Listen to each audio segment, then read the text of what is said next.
Hello guys, welcome back to my channel the online study point. तो आज हम करेंगे दिसंबर 5 के करंट अफेयर्स। तो चलिए वीडियो को स्टार्ट करते हैं। बट उससे पहले अगर आपने मेरे चैनल को सब्सक्राइब नहीं किया है तो सब्सक्राइब कर लीजिए ताकि मेरी हर लेटेस्ट वीडियो की नोटिफिकेशन आपको मिल जाए। तो चलिए स्टार्ट करते हैं वीडियो को। तो हमारा फर्स्ट क्वेश्चन जो है वो क्या है? Recently an Indian music composer has been announced as the ambassador for BAFTA। Who is that music composer? तो हाल ही में एक इंडियन म्यूजिक कंपोजर को अनाउंस किया गया है एज एम्बेसडर फॉर BAFTA। उनको BAFTA का एम्बेसडर बनाया गया है। तो BAFTA का मतलब क्या है? British Academy of Film and Television Arts. तो आगे है who is that music composer. तो उन म्यूज़िक कंपोज़र जो हैं जिनको कि अनाउंस किया गया है एज एम्बेसडर फॉर BAFTA, उनका नाम क्या है? तो इसके ऑप्शंस रहेंगे AR रहमान, दूसरा है बप्पी लहरी, तीसरा है OP नायर और चौथा है विशाल ददलानी। तो राइट आंसर जो है वो है आंसर ऑप्शन 1 AR रहमान। तो AR रहमान जो हैं, जो कि एक इंडियन म्यूज़िक कंपोज़र हैं, इनको हाल ही में अनाउंस किया गया है एज एम्बेसडर फॉर BAFTA। फिर इसके बाद देखते हैं कि कौन से पॉइंट्स नोट करने वाले हैं इसमें। तो ये जो इनिशिएटिव है इसको सपोर्ट किसने किया है? तो इसको सपोर्ट किया है नेटफ्लिक्स ने। और इसका एम क्या है? To identify and support up to 5 talents working in film, games और TV इन इंडिया।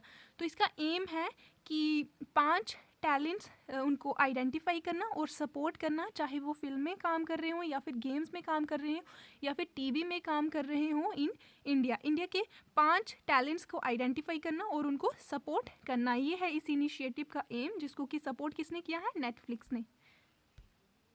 तो आगे देखते हैं AR रहमान के बारे में कुछ इम्पॉर्टेंट पॉइंट्स जान लेते हैं। तो AR रहमान जो हैं, जो कि एक इंडियन म्यूज़िक कंपोज़र हैं, इनका फुल नेम क्या है? फुल नेम है अल्लाह रखा रहमान। क्या है फुल नेम? अल्लाह रखा रहमान। और इनके अवार्ड्स की बात करें तो इनको बहुत सारे अवार्ड्स मिले हुए हैं, बट उनमें से जो इम्पोर्टेंट अवार्ड्स हैं तो वो हमने यहाँ नोट डाउन किए हैं। तो कौन से अवार्ड हैं? पहला है पद्म भूषण। इनको पद्म भूषण से सम्मानित किया गया है। कब?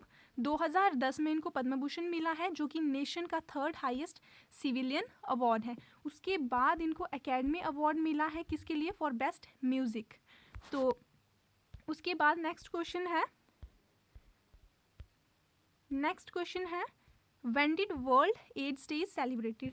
तो वर्ल्ड एड्स डे जो है उसको कब सेलिब्रेट किया जाता है? इसके ऑप्शंस हैं नवंबर 30, दिसंबर 1, नवंबर 15, अक्टूबर 30। तो जो राइट आंसर है वो है ऑप्शन 2 दिसंबर 1। तो दिसंबर 1 को सेलिब्रेट किया जाता है वर्ल्ड एड्स डे। इसके बारे में क्या क्या इंपॉर्टेंट पॉइंट्स हैं वो देख लेते हैं। तो एड्स जो है इसकी फुल फॉर्म क्या है? Acquired immuno deficiency syndrome. क्या है इसकी full form? Acquired immuno deficiency syndrome. और इसका काजेटिव एजेंट कौन है? मतलब एड्स जो है इसको कौन काज करता है? इसको एक वायरस काज करता है। तो नाम क्या है उसका, उस वायरस का? HIV, ह्यूमन इम्यूनो वायरस काज करता है एड्स। तो एड्स जो है ये ओरिजिनेट कहाँ हुई? एड्स ओरिजिनेट हुई किनशासा में। कहाँ? किनशासा में, जो कि कैपिटल है of the democratic republic of Congo. Congo के डेमोक्रेटिक रिपब्लिक की कैपिटल है किनशासा। तो किनशासा में ओरिजिनेट हुई एड्स। तो first case of AIDS came in 1981। AIDS का जो पहला केस था वो कब आया था? 1981 को आया था।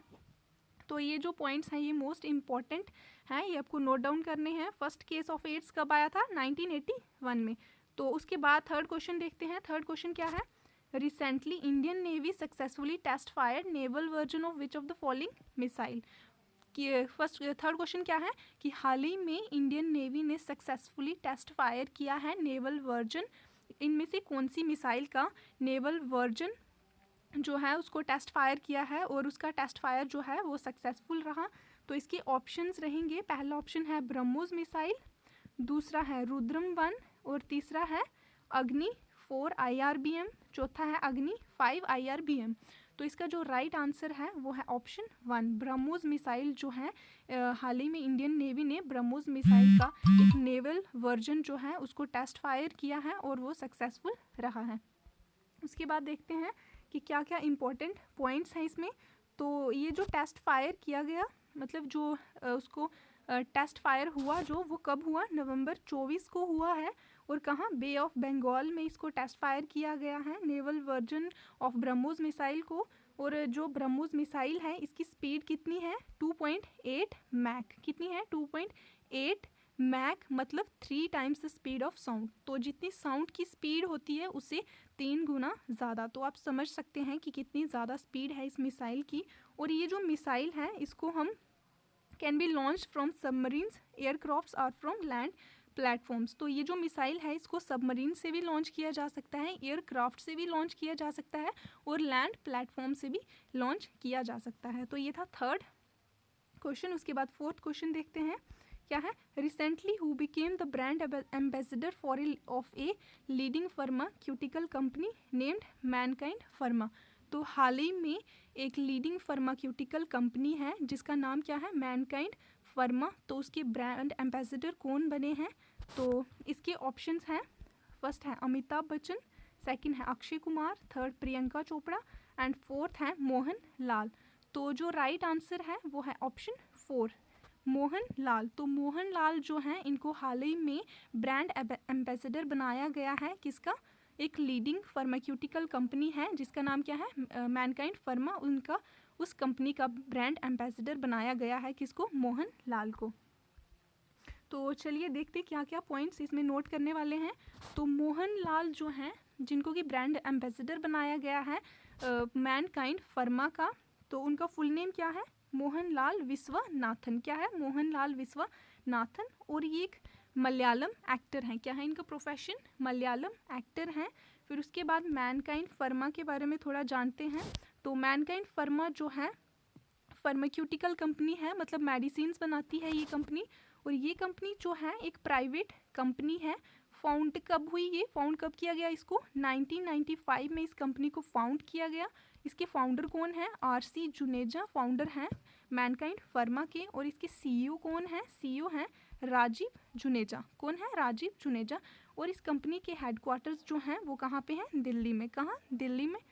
तो उसके बाद नेक्स्ट क्वेश्चन है, the national park in India that has been featured in Rudyard Kipling's Jungle Book is. तो इंडिया का कौन सा ऐसा नेशनल पार्क है जिसको फीचर किया गया है रुडयार्ड किपलिंग्स की जंगल बुक में? तो जंगल बुक आती थी जो जंगल बुक मूवी भी है और ऐसे कार्टून है, तो उसमें जो नेशनल पार्क फीचर किया गया है तो वो इंडिया का कौन सा नेशनल पार्क है? इसके ऑप्शंस हैं। ऑप्शन 1 है कन्हा नेशनल पार्क, दूसरा है पन्ना नेशनल पार्क, तीसरा है पेंच नेशनल पार्क और चौथा है रणथंबोर नेशनल पार्क। तो जो राइट आंसर है वो है ऑप्शन 3, पेंच नेशनल पार्क। तो पेंच नेशनल पार्क जो है ये एक इंडिया का नेशनल पार्क है जिसको कि फीचर किया गया है कहाँ? रुडयार्ड किपलिंग्स की जंगल बुक में। तो ये एक मोस्ट इम्पॉर्टेंट क्वेश्चन है, तो आप लोग इसको नोट कर लीजिए। तो फिर उसके बाद देखते हैं कि इसमें क्या क्या पॉइंट्स हैं नोट करने वाले। तो ये जो पार्क है पेंच नेशनल पार्क जिसको कि फीचर किया गया है जंगल बुक में, तो जंगल बुक में जो जंगल दिखाया जाता है बेसिकली वो नेशनल पार्क है इंडिया का जिसका कि नाम है पेंच नेशनल पार्क। तो ये पेंच नेशनल पार्क जो है ये कहाँ लोकेटेड है? मध्य प्रदेश में ये लोकेटेड है। और ये एस्टैब्लिश कब हुआ था? कब इसको एस्टैब्लिश किया गया था? तो 1975 में इसको एस्टैब्लिश किया गया था। तो इसका जो नाम है पेंच नेशनल पार्क का जो नाम है ये कहाँ से डिराइव हुआ है? From Pench river. Pench river से इसका नाम डिराइव हुआ है पेंच नेशनल पार्क, जो कि पेंच रिवर जो है ये पार्क के बीच से गुजरती है। और इसकी गवर्निंग बॉडी जो है इस पार्क को गवर्न कौन करता है? State forest department. कौन गवर्न करता है पेंच नेशनल पार्क को? स्टेट फॉरेस्ट डिपार्टमेंट जो है इसको गवर्न करता है। और ये जो पार्क है ये किसके लिए फेमस है? बंगाल टाइगर्स के लिए ये पार्क फेमस है। तो ये था 5th क्वेश्चन। उसके बाद हम देखते हैं question number 6, Guru Nanak Jayanti is celebrated on. तो गुरु नानक देव जयंती जो है उसको कब सेलिब्रेट किया जाता है? इसके ऑप्शंस हैं। ऑप्शन 1 है 27 नवंबर, दूसरा है 30 नवंबर, तीसरा है 30 अक्टूबर और चौथा है 28 नवंबर। तो जो राइट आंसर है वो है ऑप्शन 2, 30 नवंबर। 30 नवंबर को सेलिब्रेट की जाती है गुरु नानक देव जयंती। तो ये भी मोस्ट इम्पॉर्टेंट क्वेश्चन है, आप लोग नोट डाउन कर लीजिए। उसके बाद हम देखते हैं कि कौन से इम्पॉर्टेंट पॉइंट्स हैं इसमें नोट करने वाले। तो गुरु नानक देव जो हैं, जिनकी जयंती जो है हम सेलिब्रेट करते हैं 30 नवंबर को, तो ये जो हैं गुरु नानक देव, ये फर्स्ट मतलब 10 सिख गुरुज जो हैं उनमें से पहले सिख गुरु हैं ये गुरु नानक देव। और जो सिखिज़म को भी इन्होंने ही फाउंड किया था, ये फाउंडर हैं सिखिज़म के। और जो सिख्स की होली बुक है जिसको कि हम बोलते हैं गुरु ग्रंथ साहिब, उसके भी फाउंडर कौन है? गुरु नानक देव। तो ये था क्वेश्चन नंबर 6। उसके बाद हम करेंगे क्वेश्चन नंबर 7। तो क्या है क्वेश्चन नंबर 7? पढ़ते हैं। India's which super speciality hospital is identified as Delhi's first कोविड-19 वैक्सीन स्टोरेज फैकल्टी। तो इंडिया का कौन सा ऐसा सुपर स्पेशलिटी हॉस्पिटल है जिसको कि आइडेंटिफाई किया गया है एज दिल्लीज फर्स्ट कोविड-19 वैक्सीन स्टोरेज फैकल्टी, जिसको आइडेंटिफाई किया गया है, मतलब उसको कोविड-19 वैक्सीन स्टोरेज फैसिलिटी बनाया गया है। दिल्ली की पहली कोविड-19 वैक्सीन स्टोरेज फैकल्टी बनाया गया है इंडिया के एक सुपर स्पेशलिटी हॉस्पिटल को। तो वो कौन सा सुपर स्पेशलिटी हॉस्पिटल है? तो चलिए देखते हैं, इसके ऑप्शंस हैं। पहला है राजीव गांधी हॉस्पिटल, दूसरा है जनकपुरी सुपर स्पेशलिटी हॉस्पिटल, तीसरा है प्राइमस सुपर स्पेशलिटी हॉस्पिटल और चौथा है दिल्ली मल्टी स्पेशलिटी हॉस्पिटल। तो इसमें जो राइट आंसर है वो है ऑप्शन 1, राजीव गांधी हॉस्पिटल।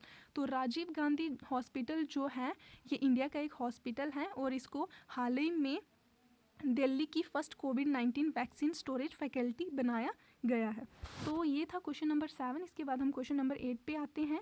तो क्वेश्चन नंबर 8 है, on November 30 Kiran Maheshwari died after testing positive for covid, who was she. तो नवंबर 30 को किरण महेश्वरी जो हैं उनकी डेथ होगी। क्यों? क्योंकि वो कोविड पॉजिटिव होने की वजह से उनकी डेथ होगी। तो किरण महेश्वरी जो हैं ये कौन थी? तो इसके ऑप्शंस हैं BJP MLA, Congress MLA, general secretary of communist party, इधर आएगा पार्टी, ये स्किप हो गया है, कम्युनिस्ट पार्टी। फिर चौथा ऑप्शन है Lok Sabha leader of communist party. तो जो राइट आंसर है वो है ऑप्शन 1। तो किरण महेश्वरी जो हैं, जो कि 30 नवंबर को जिनकी डेथ हुई कोविड पॉजिटिव होने की वजह से, तो वो कौन है? बीजेपी एमएलए थी। और कहाँ पे? राजस्थान में। कहाँ थी ये? राजस्थान में ये बीजेपी एमएलए थी। कौन? किरण महेश्वरी। तो उसके बाद क्वेश्चन नंबर 9 है, according to world malaria report recently issued by WHO, which country records largest reduction in malaria cases in south east Asia. तो क्वेश्चन नंबर 9 में क्या लिखा हुआ है कि हाल ही में WHO ने वर्ल्ड मलेरिया रिपोर्ट इशू की है। तो इस क्वेश्चन नंबर 9 में लिखा है कि हाल ही में WHO ने, वर्ल्ड हेल्थ ऑर्गेनाइजेशन ने वर्ल्ड मलेरिया रिपोर्ट इशू की है। तो उस रिपोर्ट में कौन सी कंट्री है साउथ ईस्ट एशिया की जिसमें सबसे ज़्यादा रिडक्शन हुई है मलेरिया केसेस में? तो इसके ऑप्शंस हैं, पहला है इंडिया, दूसरा है यूनाइटेड स्टेट्स, तीसरा है पाकिस्तान और चौथा है चाइना। तो इसका जो राइट आंसर है वो है ऑप्शन 1, इंडिया। तो इंडिया, तो साउथ ईस्ट एशिया में इंडिया जो है उसमें सबसे ज़्यादा मलेरिया केसेस में रिडक्शंस हुई हैं। तो इसमें इम्पॉर्टेंट पॉइंट्स क्या हैं वो जान लेते हैं। तो मलेरिया डेथ्स जो हैं in India declined from 29,500 in 2000 to about 7,700 in last year. तो मलेरिया डेथ्स जो हैं इंडिया में, तो क्या है क्वेश्चन नंबर 9? तो क्वेश्चन नंबर 9 क्या है कि WHO ने, वर्ल्ड हेल्थ ऑर्गेनाइजेशन में हाल ही में एक वर्ल्ड मलेरिया रिपोर्ट इशू की है। किसने? WHO ने। तो उस रिपोर्ट में साउथ ईस्ट एशिया की कौन सी ऐसी कंट्री है जिसमें सबसे ज़्यादा रिडक्शंस हुई हैं मलेरिया केसेस में? तो इसके ऑप्शंस हैं इंडिया, दूसरा है यूनाइटेड स्टेट्स, तीसरा है पाकिस्तान और चौथा है चाइना। तो इसका जो राइट आंसर है वो है ऑप्शन 1, इंडिया। तो इंडिया जो है इसमें इंडिया जो है ये साउथ ईस्ट एशिया की ऐसी कंट्री है कि जिसमें सबसे ज़्यादा रिडक्शंस हुई हैं मलेरिया केसेस में, according to world malaria report, जिसको कि WHO ने हाल ही में इशू किया है। तो देखते हैं इसमें इम्पॉर्टेंट पॉइंट्स क्या हैं। Malaria deaths in India declined from 29,500 in 2000 to about 7,700 last year. तो मलेरिया डेथ्स जो हैं वो इतनी ज़्यादा डिक्लाइन हुई हैं, तो आप खुद अंदाज़ा लगा सकते हैं कि कितनी ज़्यादा डिक्लाइन हुई हैं डेथ्स। तो 2000 में कितनी डेथ्स होती थी? 2000 में डेथ रेट जो था वो था 29,500। तो अब जो है वो डिक्लाइन हो गया है। लास्ट ईयर कितना था? 7,700। तो इतना ज़्यादा मलेरिया डेथ्स जो हैं वो डिक्लाइन हुई हैं इंडिया में। उसके बाद वर्ल्ड मलेरिया रिपोर्ट जो है ये कब आई थी? मंडे को आई है। हाल ही में अभी अभी ही WHO ने वर्ल्ड हेल्थ रिपोर्ट को इशू किया है। कब? मंडे को। तो वर्ल्ड मलेरिया डे जो है इसको सेलिब्रेट किया जाता है 25 अप्रैल को। कब? 25 अप्रैल।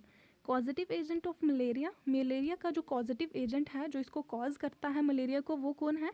Plasmodium parasite. प्लाज्मोडियम पैरासाइट काज करता है मलेरिया। और जो मलेरिया है ये डिजीज़ जो है ये स्प्रेड कौन करता है? मतलब एक इंसान से दूसरे इंसान तक इसको कौन लेता है, कौन फैलाता है इसको? तो spread through female anopheles mosquito. Female anopheles mosquito जो है ये स्प्रेड करती है एड्स को from one person to other. Malaria को एड्स नहीं, मलेरिया को ये स्प्रेड करती है from one person to other. कौन? Female anopheles mosquito. उसके बाद क्वेश्चन नंबर 10 है, On December 1, 2020, China and Pakistan signed military deal with which of the following country? तो दिसंबर 1 को चाइना और पाकिस्तान ने कौन सी कंट्री के साथ मिलिट्री डील्स साइन की हैं? तो इसके ऑप्शंस हैं, फर्स्ट इंडिया, दूसरा है यूनाइटेड स्टेट्स, तीसरा है इटली और चौथा है जापान। तो इसमें से जो राइट आंसर है वो है ऑप्शन 1 इंडिया। तो इंडिया के साथ हाल ही में चाइना और पाकिस्तान ने मिलिट्री डील्स साइन की हैं। कब? दिसंबर 1 को। उसके बाद क्वेश्चन नंबर 11 है, हु गेव द स्लोगन जय जवान जय किसान? तो जय जवान जय किसान स्लोगन जो है ये किसने दिया था? तो इसका आंसर मैं आपको नहीं बताऊंगी, ये आप लोग मुझे खुद कमेंट सेक्शन में बताइएगा। तो नेक्स्ट वीडियो में मैं आप लोगों को इसका आंसर बताऊंगी। और आज की वीडियो में इतना ही। अगर आपको ऐसे ही डेली करंट अफेयर्स जानने हैं तो मेरे चैनल को सब्सक्राइब कीजिए। Thank you so much.